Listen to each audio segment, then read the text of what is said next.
Hello everyone, আসসালামু আলাইকুম। চলে আসলাম আজকে সকাল থেকে আপনাদের সাথে আরেকটি নতুন ব্লগ নিয়ে।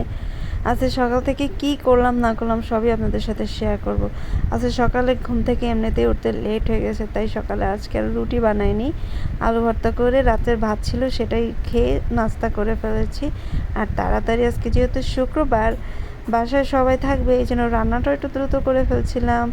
এখানে আমি আজকে রান্না করব রুই মাছ দিয়ে ঝিঙ্গা আলু দিয়ে ঝোল, মিষ্টি কুমড়া ভাজি আর পটল ভেজে একটু ভুনা করব হালকা মশলা দিয়ে। এই তো, আর কিছু না। এখানে আমি তরকারিগুলো কেটে ধুয়ে মাছটা ধুয়ে সুন্দর মতো গুছিয়ে নিয়েছিলাম। আসলে শুক্রবার দিন এমনিতেই কেন জানি আমি সময়ের সাথে পারি না, অন্যান্য দিন যাই হোক কেন জানি সবগুলো কাজ সঠিকভাবে হয়ে যায়, কিন্তু শুক্রবার আসলেই ওই যে সকালবেলা উঠি ঘুম থেকে লেট করে, যার জন্য আমার কাজেও লেট হয়ে যায়।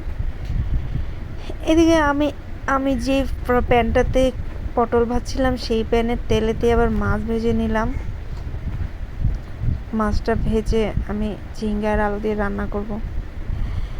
মাছটা ভাজা হয়ে গেলে আমি ওই কড়াইতেই আপনার পেঁয়াজ দিয়ে কাঁচামরিচ দিয়ে সুন্দর করে হালকা হলুদ মরিচ ধনিয়া গুঁড়া এগুলো দিয়ে পটলটাকে ভেজে নিব।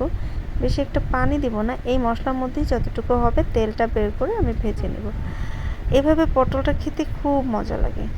আমার আব্বা সবসময় পটল রান্না করতো, আমি তো ভাগ করে নিয়েছি কেটে, কিন্তু আমার আব্বা পুরো পটলটাকে সুন্দর করে ডুবো তেলে ভেজে আর মজা করে এত মজা লাগতো খেতে, খুবই মজা লাগতো সেই রেসিপিটা। আমি কখনোই তার মতো করে রান্না করতে পারি না। এদিকে আমার পটলটা শেষ, আমি আবার তরকারিটাও বসিয়ে দিলাম।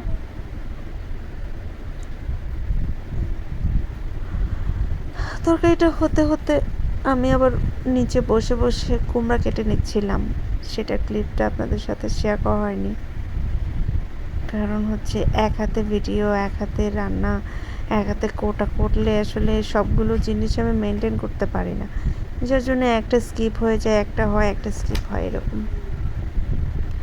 মশলাটা কষানো হয়ে গেলে আমি এতে আলু আর কেটে রাখা ঝিঙ্গাগুলো সুন্দর মতো দিয়ে দিলাম, দিয়ে সুন্দর মতো নেড়ে চেড়ে নিব।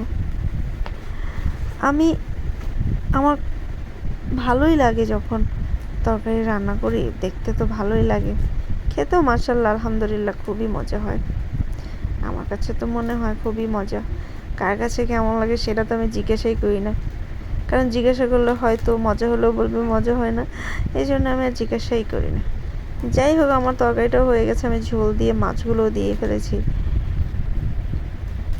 এমনিতে সকাল থেকে আমি বসেছিলাম ইচ্ছা করি দেরি করে রান্না করি, দেরি করে